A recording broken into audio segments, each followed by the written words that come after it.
नमस्कार, मैं संतोष कुमार अपने YouTube channel Vijaya classes bye संतोष सर और फेसबुक पेज संतोष कुमार पे आप सभी का स्वागत और अभिनंदन करता हूं।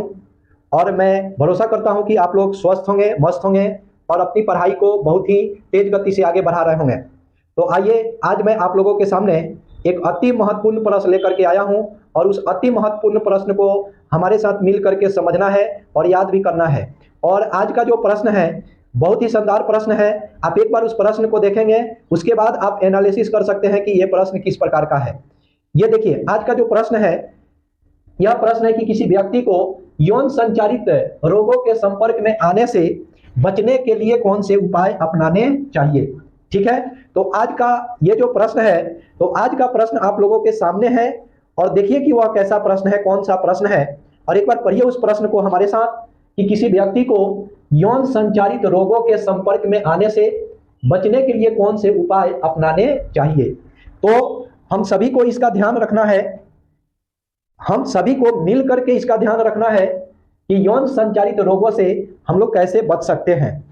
ठीक है, किस प्रकार हम लोग यौन संचारित रोगों के संपर्क में न आए, उससे कैसे बच जाए, विशेष रूप से इसका ध्यान रखना जरूरी है।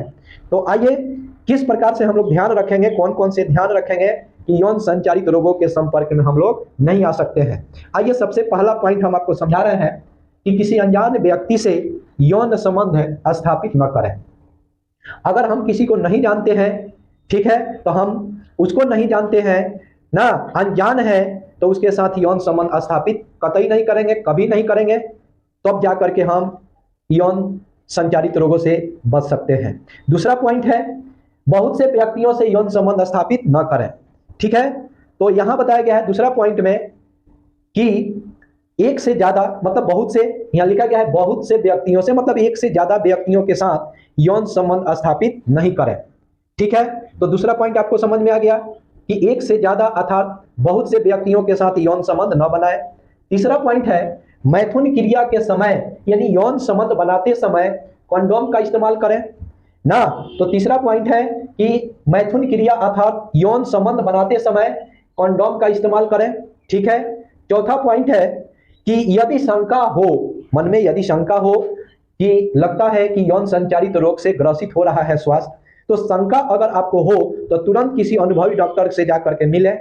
और अनुभवी डॉक्टर से मिलने के बाद अगर वह डॉक्टर कहता है कि हाँ, यौन संचारित रोग के संपर्क में आप आ चुके हैं, तो उसका इलाज तुरंत अर्थात अति शीघ्र स्टार्ट करवा दें।